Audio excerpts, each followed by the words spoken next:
Salut tout le monde, j'espère que ça va pour vous. Alors aujourd'hui on se retrouve avec le premier maquillage d'Halloween et comme vous pouvez le voir c'est un épouvantail. J'avais envie de faire ça aujourd'hui pour commencer, je trouve ça cool et assez simple à faire. Et normalement il y aura les 15 maquillages comme l'année dernière. J'en fais pas 30 parce que j'ai pas le temps, mais voilà, au moins il y en aura un tous les 2 jours et c'est déjà pas mal je trouve. Surtout que cette année je fais un peu à l'improviste parce que j'ai pas trop d'idées, je vous avoue, mais les idées viendront en fait petit à petit, voilà, comme l'épouvantail, c'était pas prévu. Mais il est là. Ah oui, et pour cet épouvantail, je me suis inspirée d'une personne très talentueuse. J'adore vraiment ce qu'elle fait, c'est super beau, elle a un super bel univers en fait. Et du coup, je me suis inspirée de ce make-up. Voilà. Il est franchement magnifique. De toute façon, je vous mettrai en description son Instagram et également à l'écran si vous voulez aller voir parce que franchement, foncez, vous serez pas déçus. Alors, je vous précise juste les horaires de post sur YouTube. Donc, ce sera aux alentours de 17h, 17h30, donc tous les 2 jours à partir du 1er octobre. Et sur Instagram, ce sera à partir, je pense, de 18h30. Comme ça, vous aurez la vidéo, donc le tuto et la photo donc sur Instagram, comme je fais d'habitude en fait. Donc voilà, je crois que je vous ai tout dit, les horaires, les posts, Insta, YouTube, voilà, bref. De toute façon, c'est comme tous les ans. Et on va du coup pouvoir commencer et du coup, c'est parti. Alors pour commencer, j'ai caché mes sourcils. Ensuite, on va passer au teint et je vais commencer à mettre ma base, donc qui vient de chez Kiko, que je mets uniquement sur ma zone T.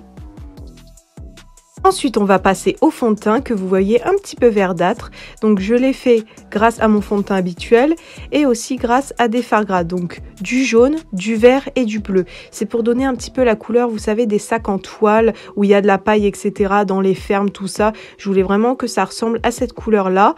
Et vous voyez, par rapport à mon teint, c'est un peu plus jaune-vert. Donc, c'est parfait. Et j'étale ça au pinceau, donc sur tout mon visage, dans mon cou et sur mon buste. Par contre, si vous n'avez pas de fard gras ou quoi, vous pouvez utiliser des fards à l'eau que vous allez mélanger du coup avec votre fond de teint ou bien des fards à paupières tout simplement. Donc vous grattez un petit peu votre fard vert et ensuite vous mélangez avec votre fond de teint et ça va vous donner une couleur un petit peu verdâtre. Donc voilà, c'est tout simple. Ensuite, je viens prendre un crayon marron. Donc là, en l'occurrence, il vient de chez Kiko, mais on s'en fiche un peu. C'est pour venir esquisser mes formes donc de mon épouvantail. Donc je commence par les yeux. Donc j'essaie d'avoir une forme assez allongée vers le haut pour avoir l'air un petit peu méchant. Donc un œil méchant, vous voyez. Donc je trace cette forme pour commencer et je fais bien sûr la même chose de l'autre côté en essayant un maximum que ce soit symétrique. Ensuite, on poursuit avec la bouche. Donc, je commence par des traits assez droits. Mais par la suite, comme vous pouvez le voir, je commence à faire des vagues. Je veux pas que ma bouche soit parfaite, en fait. Parce que souvent, un épouvantail, c'est pas vraiment parfait. Il y a des petits défauts, etc. Et bien sûr, je n'oublie pas mon nez. Donc, je fais juste un petit ovale sur mon nez. Ensuite, bien sûr, on va remplir les formes et je viens prendre du fard gras noir et un pinceau plat. Et je commence du coup par les yeux, donc je remplis toute ma forme en faisant attention à ne pas dépasser. Mais si vous dépassez un petit peu, c'est pas grave, on viendra rattraper par la suite. Prenez un petit pinceau fin et précis, ça vous aidera un peu plus. Moi, franchement, j'avais la flemme, donc j'ai continué avec celui-là. Mais si vous avez besoin, prenez des pinceaux plus précis, etc. et plus petits. Et on enchaîne avec la bouche. Donc je fais le contour de ma bouche, les vagues, tout ça, et je remplis tout simplement. Ensuite on passe au nez, mais j'avais pas envie de noir, du coup j'ai mis un orangé marronné pour changer un petit peu. Ensuite, comme je vous l'ai dit tout à l'heure, on vient prendre un pinceau plus fin et plus précis pour retracer les lignes pour qu'elles soient parfaites. Vraiment pour que ce soit de belles lignes bien droites. Ensuite, on vient poudrer tout ça. Donc moi, j'utilise du talc, mais vous pouvez utiliser votre poudre. Il n'y a aucun souci.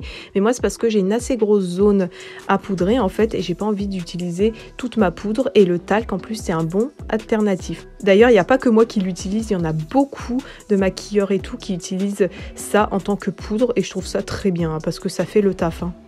Surtout pour les gros maquillages artistiques, c'est vraiment pratique. Ensuite, comme vous pouvez le voir, mes sourcils ne sont pas bien cachés, donc je viens mettre du orange par-dessus, ça va neutraliser la couleur en dessous. Donc je commence comme ça, ensuite je mets de la poudre et au-dessus, je remets le fond de teint de tout à l'heure. Comme ça, ils sont bien camouflés. Alors là, étape suivante, je viens prendre en fait un spray à cheveux pour faire comme des sortes de taches de rousseur, mais ça va pas être des taches de rousseur comme vous le voyez. J'essaye de faire des gros points, des grosses taches. C'est comme pour salir en fait le sac en toile, pour voir vraiment qu'il est sale, que ça fait épouvantail, tout ça, vous voyez. Ensuite, je viens utiliser celui de chez L'Oréal, donc ça c'est pour avoir des points un peu plus précis. Voilà, donc j'en mets un peu partout, je fais des taches, tout ça. Ensuite, je prends du fard à l'eau avec ma brosse à dents et je viens faire des petits crapotis du coup, mais en blanc cette fois, parce que je n'ai pas de spray blanc. Donc voilà, si vous n'avez pas des sprays à cheveux ou quoi, vous pouvez utiliser votre brosse à dents et puis une couleur marronnée pour faire les autres taches. J'utilise plusieurs couleurs, en fait, c'est pour avoir plusieurs nuances, parce qu'un sac n'est pas que noir, que marron, etc. Surtout sur un épouvantail, il y a plein de taches, tout ça. Donc c'est pour ça que je mets du blanc, du noir, du marron, pour avoir un petit peu de tout.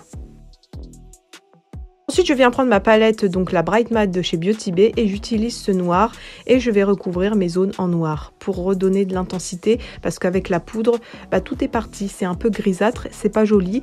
Nous, on veut un noir profond, donc voilà, tout simplement, je repasse par-dessus.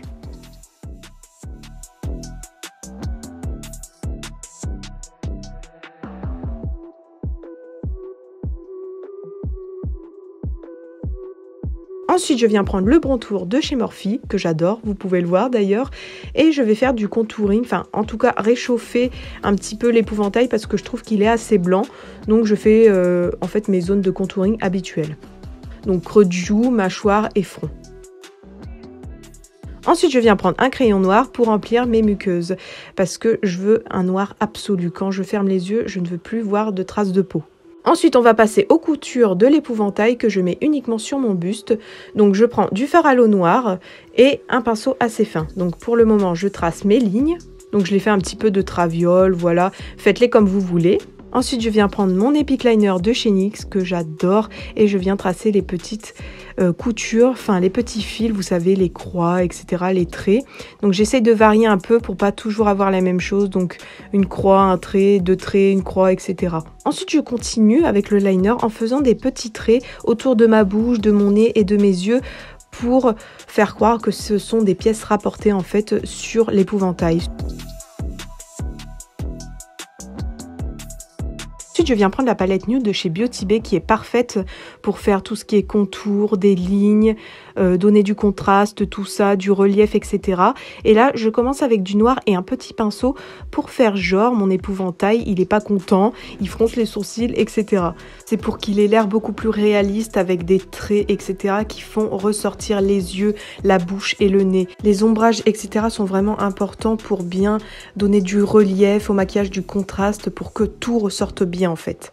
Et là je joue avec les traits, par exemple sur les yeux, autour de la bouche, etc. pour vraiment mettre en valeur ces parties du visage. Ensuite, avec le même fard noir, je repasse par-dessus mes petits traits de couture, donc que ce soit sur le cou, sur le buste ou sur le visage, c'est pour les faire ressortir un peu plus et jouer avec les ombres pour que ça ait l'air plus réaliste. Donc je coupe 2 minutes, mais je viens prendre un gros pinceau, toujours avec le fard noir, pour venir assombrir mes épaules et mon cou, parce que je trouvais que l'épouvantail était un peu trop blanc. Donc voilà, je le salis encore un petit peu. Et là, je reprends mes petits traits, donc sur mon visage, je fais le jeu d'ombre de tout à l'heure que je faisais sur mon buste.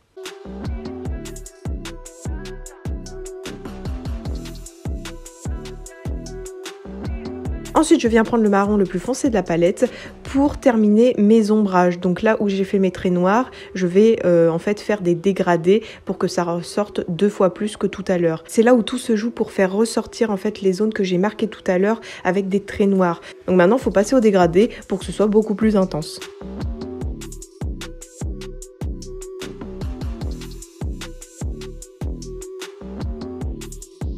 Pour la dernière étape, je reprends des fards à l'eau, donc marron, noir et blanc, comme avec mes petits crapotis de tout à l'heure. Et je viens tracer des sortes d'hachures, des lignes, un peu sur tout mon visage, sur mon buste et mon cou. C'est pour vraiment avoir l'air d'un sac en toile, parce que c'est du tissu et je veux avoir le même effet en fait sur ma peau. Du coup, je joue avec les traits et les couleurs. Comme vous pouvez le voir, soit je fais des traits horizontaux ou des traits verticaux en fait, pour que ça ait l'air de quadriller. Pour les cheveux, du coup, je viens tout simplement les détacher. Donc ça fait un peu une touffe parce qu'ils ne sont pas coiffés, mais c'est le but. Et ensuite, je viens les crêper un petit peu, etc. pour que ça soit encore une plus grosse touffe. Et ensuite, j'y mets de la paille pour ressembler à un épouvantail. Donc voilà le résultat.